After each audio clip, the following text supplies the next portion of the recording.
Today, Pope Francis denounced trickle-down economics as unfair to the poor. He calls unfettered capitalism a new tyranny, and he urges world leaders to fight poverty and inequality. Money must serve, not rule. I exhort you to generous solidarity and to the return of economics and finance to an ethical approach which favors human beings. Ooh, somebody light some incense. That's going to go over like a fart in church. I disagree with the Pope, who doesn't like free market capitalism. I think free market capitalism is a great liberator. Ah! You're going up against the Pope? You're going up against the Pope on how to help the poor? Helping the poor is in this man's wheelhouse. This Pope helps the poor. But you're telling him how to do his job? Pope doesn't come over to where you work and slap Jamie Dimon's out of your mouth. Can anyone actually have a rebuttal for the Pope? Need I remind His Holiness Pope Francis, charity is a gospel value, and that puts free market capitalism on the right side of the Lord. Exactly! Free market capitalism on the right side of the Lord. Who says you can't serve both God and money? Who would say such a thing? Who would say? All right, step right up. Who's got next? I personally do not want my spiritual life mixed up with my political life. I go to church to save my soul.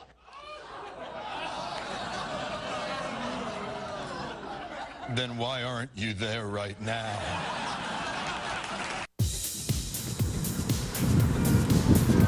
Hi there, I'm Darren Howard. And I'm Robert Nisbet. We are proud to bring you video radio from Kelowna, British Columbia, Canada.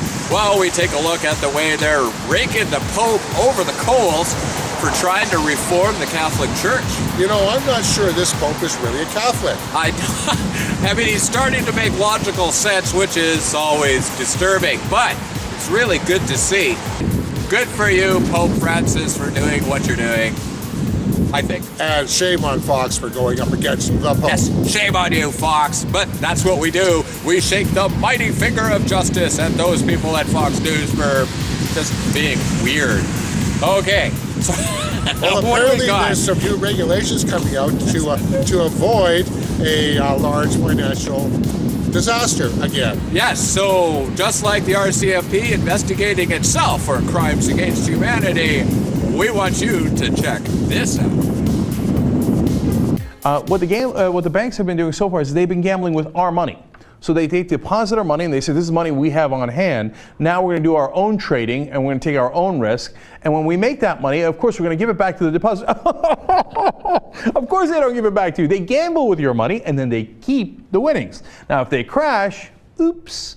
So the Volcker rule says you can't gamble with the money. The president was very happy about this. He said the Volcker rule will make it illegal for firms to use government-insured money to make speculative bets that threaten the entire financial system and demand a new era of accountability from CEOs who must sign off on their firm's practices. Well, that sounds terrific. Problem solved. All right, so Huffington Post reports on it passing. They explain in the first sentence, big Wall Street banks face an uneasy future after U.S. regulators on Tuesday finalized the Volcker rule, a measure that attempts to curtail big bets on certain financial instruments. In the second sentence, they say, but in a potential concession, the banks themselves largely will be responsible for determining whether they're in compliance. All right, let me give you more horrifying details. Officials said the final rule attempts to straddle the line, of course, it's Obama, between banning so-called proprietary trading by banks for their own account, but preserving big banks' abilities to hedge their risks and buy and sell securities in order to serve their customers, otherwise known as market making. Apparently, the banks are going to decide what's proprietary trading or not. They continue. The regulators didn't draw really bright lines for hedging or market making. This thing is one giant loophole if it's badly implemented. Now, what do you think? Is it going to be properly implemented?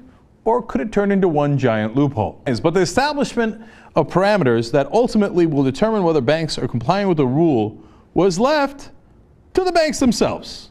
The rule also relies on the banks to tell regulators whether their trading practices, as they define them, comply with its provisions.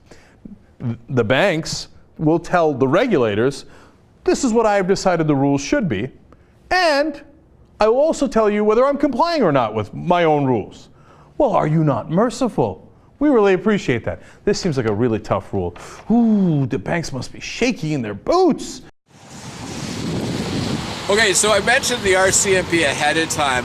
Here up in Canada, when we hit the 2008 crisis, a lot of questions were said, why aren't we investigating this? The RCMP came out and said, well, you know, there are rules and regulations about the banking, so, you know, we don't have to do that. Yes, we have to trust them. Wow, that's what working out. What could go wrong? What could go wrong, really?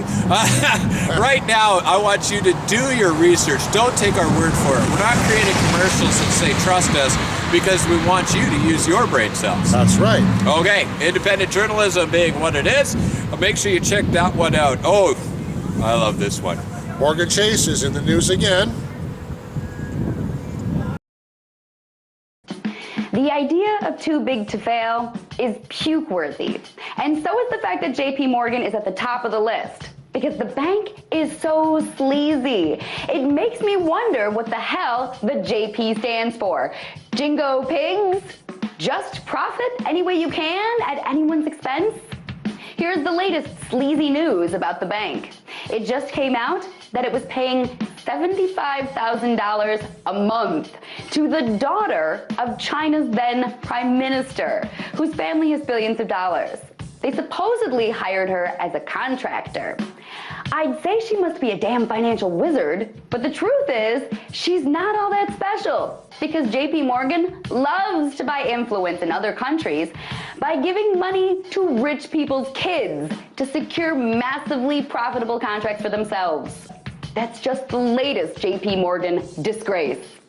They also just reached a deal with the Justice Department to pay a record $13 billion for its crappy mortgage products. It's also facing an investigation into its role as Bernie Madoff's primary bank, and an ex-JP Morgan employee is accused by a grand jury of hiding hundreds of millions of dollars worth of trading losses. This is a bank that reached the top of the Financial Stability Board's too big to fail list through corrupt and probably illegal dealings. And yet, we continue to prop them up out of fear that our crap society will collapse. The result is that now we're living in a world where the rest of us are too small to succeed because we just can't compete with these corrupt giants. I am so sick of buying into this too big to fail crap that all I really want to do is just puke. Morgan Chase. So, Jamie Dimon up to his usual tricks. Yes, they've been doing this for quite a long time. You got to realize the banks issue the money for the governments to even run and threaten to pop all kinds of balloons if we question what they're doing. Now, what I don't understand is why doesn't the government create money without going through the bank and using them as a middleman? We could. In Canada, we have a sovereign bank that's capable of creating its own currency using the fractional reserve lending system and, of course, the fiat currency system. Coming up in the next segment, we have a description of how that works. Yes, but don't you know, if we don't borrow money from a central bank and pay interest on the debt, yes, the terrorists will win. I love that line. You know what? It's cool working around here. What do we got right now? Oh, what? Yes, we're talking about how check the this out. Eurozone is actually funding banks again. Yes, so while we get ready to think about our own bankers, check out the Eurobanks. The EU's joined the British and American authorities by hitting a group of banks for fixing interest rates in a cartel. The EU's imposing a record fine, €1.7 billion, which is also the first to be imposed on a financial cartel. It involves 7 banks in all and 2 brokers. 2 banks, Barclays and UBS, avoided fines by spilling the beans on the racket. What is shocking about the LIBOR and Euribor scandals is not just the manipulation of benchmarks, that is a very serious infringement, but also the setting up of genuine cartels between a number of financial players. With today's decision, we want to send a clear message that the Commission is determined to fight and sanction these cartels in the financial sector. Societe Generale, Deutsche Bank, RBS, Citigroup and JP Morgan were fined in the settlement. But the scandal that broke in 2012 is far from over. Almunia warned more fines would follow, and proceedings have begun against Crédit Agricole, HSBC and JP Morgan, and brokers ICAP. So, 1.4 billion euros? Yeah. A nice slap on the wrist for the banks. They just make the fine up from nowhere anyways. It's not as if it costs them anything. And you got to realize that, what was it, JP Morgan just got a fine? Yeah, but you know, 5 billion of it's going to be a tax deduction. Yes. In the States, JP Morgan gets a fine, but of course they're going to write it off on their taxes. And in Canada, the banks don't pay taxes. Yeah. Well, I think it's 5% off of their profit. Yeah, whatever. We pay 60% of our income. They might pay something off their profits. And they make money up out of nowhere. Come on, man. Just do the logical thing here, okay? But of course, we have no money for social services. Yeah, but we have money for weapons.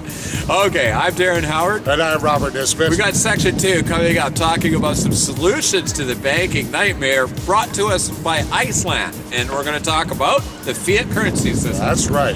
Okay, so stay tuned for that.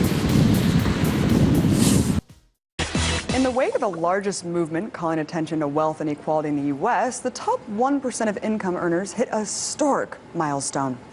In 2012, the incomes of the uber-rich grew by 20% from the previous year, and for the first time in recorded history, these 1%ers now hold 1/5 of all household income. Not only have the Michael Bloombergs and Jamie Dimons of the world survived the economic downturn, but they're thriving more than ever before.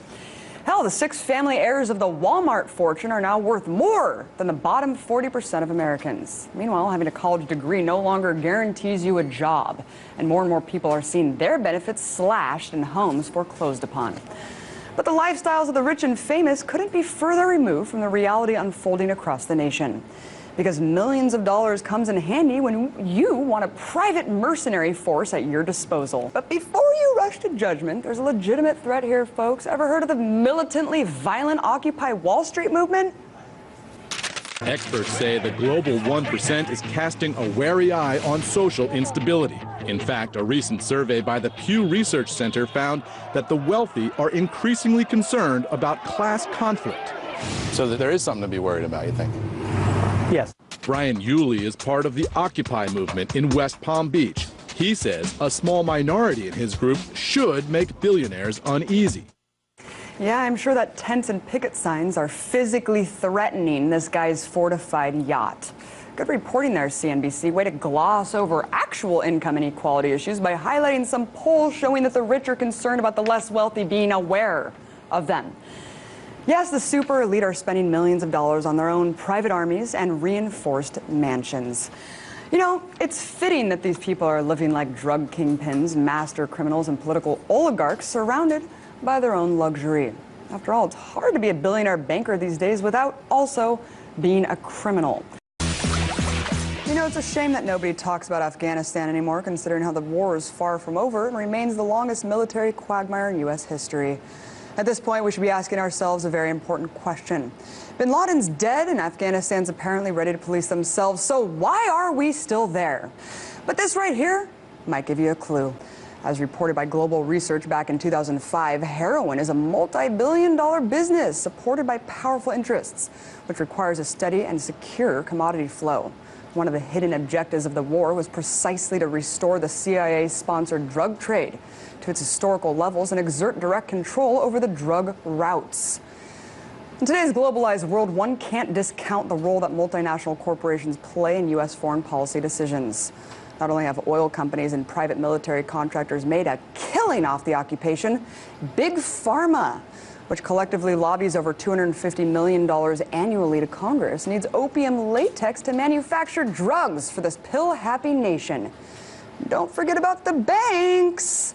See, trillions in black market sales are being funneled through banks, and this money's got to come out clean on the other side. Support for the ongoing war may not be high, but believe me, these corporations are in it for the long haul. Here's the cold, hard truth. This government is fighting a war on drugs worldwide, with millions of nonviolent drug users rotting away in prison. Yet on the other hand, the U.S. is at the very least nurturing the largest source of the deadliest and most addictive drug on the planet. So you tell me what the occupation of Afghanistan is really about.